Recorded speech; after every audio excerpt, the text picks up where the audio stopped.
सुप्रभात बच्चों। आशा है आप घर में सुरक्षित होंगे और बहुत अच्छे से होंगे।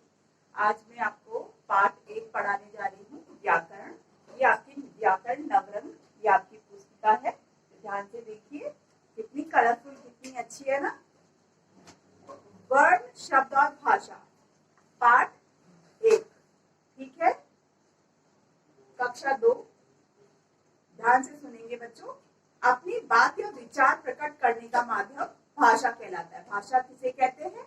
जब हम अपनी बात को प्रकट करते हैं या समझाते हैं किसी को, उसको हम भाषा कहते हैं। ये सभी मुख से निकली ध्वनियां हैं। जैसे कुत्ता भौंकता है, चिड़िया चींची करती है, ये सब क्या है? ध्वनियां।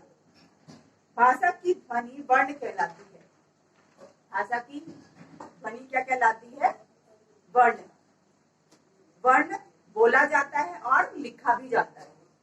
वर्ण ऐसी ध्वनि को कहते हैं जिसे बोला भी जाता है, लिखा भी जाता है। इसे अक्षर भी कहते हैं। वर्ण के कितने भेद होते हैं? 2, स्वर और व्यंजन। स्वर क्या होते हैं? अ, आ, इ, ऊ, री, ए, आई, ओ, औ, अं, अह। ये सब क्या है? स्वर। अ से अदरक, आ से आदमी, ई से इमरती, ई से ईश्वर, ऊ से उदय, ऊ से ऊन, ऋषि, री से ऋषि, ए से एड़ी, आई से ऐनक, ओ से ओखली, औ से औजार, अंग से अंजीर, अह खाली। ये सब क्या है? आपके स्वर है। जो अंग अनुस्वार कहलाता है। अंजीर, जो ये लगा है बिंदा, इसे क्या कहते हैं? अनुस्वार। अह, ये जो 2 ये बिंदे लगे हैं, इसे विसर्ग कहते हैं। जैसे जिसके पीछे लगते हैं, जैसे प्रातः, दुख। री का प्रयोग संस्कृत से आए शब्दों में किया जाता है। संस्कृत के जो शब्द होते हैं उनमें री का प्रयोग किया जाता है। और विसर्ग और अनुस्वार भी संस्कृत से आए शब्दों में किया जाता है। हिंदी में 10 स्वरों का प्रयोग अधिक होता है। री का प्रयोग संस्कृत से आए शब्दों में किया जाता है। कुछ स्वरों को बोलने में कम समय लगता है तो कुछ को बोलने में अधिक समय लगता है। अ, ई, उ कम समय, इनको बोलने में कम समय लगता है।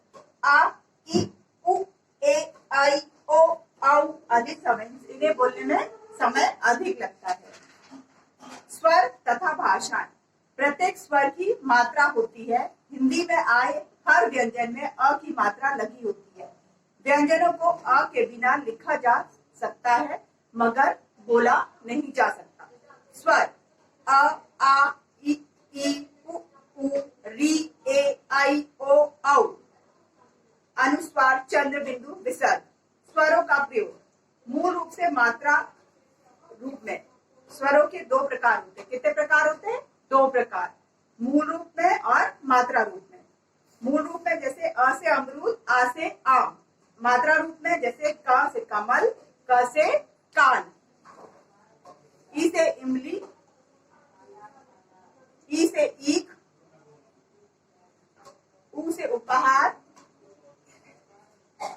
अंग और उसकी मात्रा वाले शब्द कंगन, कंगी, कंगारू, इसमें क्या लगता है? अंग लगता है, बिंदा लगता है। अनुनासिक, अनुनासिक किसे कहते हैं? जिसमें चंद्र बिंदु लगता है। इसके उच्चारण में हवा नाक, मुंह और दोनों से निकलती है। जैसे दांत, सांप, बंगला, आंख। यह संस्कृत शब्दों में आता है। जैसे दुख, विसर्ग जो है किसमें आता है? संस्कृत के शब्दों में। स्वर व्यंजनों की सहायता से बोले जाते हैं। जैसे क से कमल, ख से खरगोश, ग से गमला, घ से घर, ण खाली, च से चक्की, छ से छल्ला, ज से जहाज, झ से झरना, य खाली, ट से टमाटर, ठ से टटेरा, ड से डिब्बा, ढ से ढक्कन, खाली, त से तरबूज, थ से थर्मस, द से दमकल, ध से धनुष, न से नयन। ये सब क्या है? आपके व्यंजन। प से पतंग, फ से फल, ब से बकरी, भ से भालू, म से मक्खी, य से यज्ञ, र से रथ, ल से लड़का, व से वकील, श से शतरंज, श से षटकोण, स से सपेरा, ह से हवेली। क्षत्रिय, त्रिशूल, ज्ञानी, श्रमिक, ये क्या है? संयुक्ताक्षर। वर्णों के समूह को वर्णमाला कहते हैं। आ, इसका उच्चारण आ तथा ओ से भिन्न है। यह अंग्रेजी भाषा से आए शब्दों में प्रयोग किया जाता है। यह चंद्रबिंदु से भिन्न है। इसके मध्य बिंदु का प्रयोग नहीं किया जाता। जैसे बाल, डॉक्टर, डॉक्टर आप लिखते हैं उसमें आप ऊपर से चंद्र लगाते हैं लेकिन बिंदा नहीं लगाते। वैसे ही बॉल अगर लिखेंगे उसमें बिंदा नहीं लगाएंगे, ऊपर से खाली चंद्रमा लगाएंगे। हम अपनी बात शब्दों के माध्यम से करते हैं। वर्णों के मिलने से शब्द बनते हैं, लेकिन केवल वर्णों का समूह भी शब्द नहीं कहलाता। जैसे ल म क, इन्हें मिलाकर लमक लिख दें तो उसका कोई अर्थ न होने के कारण यह शब्द नहीं कहलाएगा। जैसे अगर हम ल म और क लिखेंगे इसका कोई भी शब्द नहीं बनेगा। यदि हम क प्लस म प्लस ल ये लिखेंगे तो कमल, उसको जोड़ के पढ़ेंगे तो क्या होगा, कमल, जिसका एक पूरा शब्द बनेगा जो शब्द कहलाता है। दो या दो से अधिक वर्णों के सार्थक समूह कहते हैं, अतः हम कह सकते हैं शब्दों का अर्थ होता है। जैसे नयन, गज, नल, इन तीनों का अर्थ है। नयन नेत्रों को, आंखों को कहते हैं। गज, गज मतलब होता है हाथी। नल संयुक्त वर्ण, जब दो वर्णों को जोड़कर लिखा जाता है, जब दो वर्णों को जोड़कर लिखा जाता है तो उनको क्या कहते हैं, उन वर्णों को संयुक्त वर्ण कहते हैं। जैसे श, त्र, य या श संयुक्त वर्ण है। ये सभी दो वर्णों के मेल से बने हैं, इनका रूप बदल गया है, लेकिन कुछ वर्णों से हटाने के बाद उन्हें अन्य वर्णों से मिलाकर प्रयोग किया जाता है। जैसे मक्का, म में क, म फिर आधा क फिर पूरा क, आ की मात्रा, मक्का। ये कितने, ये क दो क से मिलकर बना है। ऐसे बच्चा, छत्ता, कुत्ता, इनमें क्या है, दो आधा त और पूरा त मिला के कुत्ता बनता है। व्याकरणिक तथ्य, अपनी बात या विचार प्रकट करने का माध्यम क्या कहलाता है, भाषा। भाषा की ध्वनि क्या कहलाती है, वर्ण।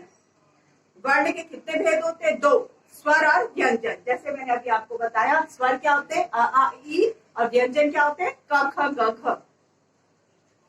ध्वनियों को बिना किसी भी सहायता के लिए बोला जा सकता है। प्रत्येक स्वर की मात्रा होती है केवल अ स्वर को छोड़कर। हिंदी में आए प्रत्येक व्यंजन में अ की मात्रा लगी होती है। व्यंजनों को अ के बिना लिखा तो जा सकता है मगर बोला नहीं जा सकता। उसको आप लिख सकते हैं लेकिन बोल नहीं सकते। स्वरों का प्रयोग दो रूपों में होता है, एक मूल रूप में और एक मात्रा रूप में। वर्णों के समूह को क्या कहते हैं, वर्णमाला। क्या कहते हैं वर्णों के समूह को, वर्णमाला।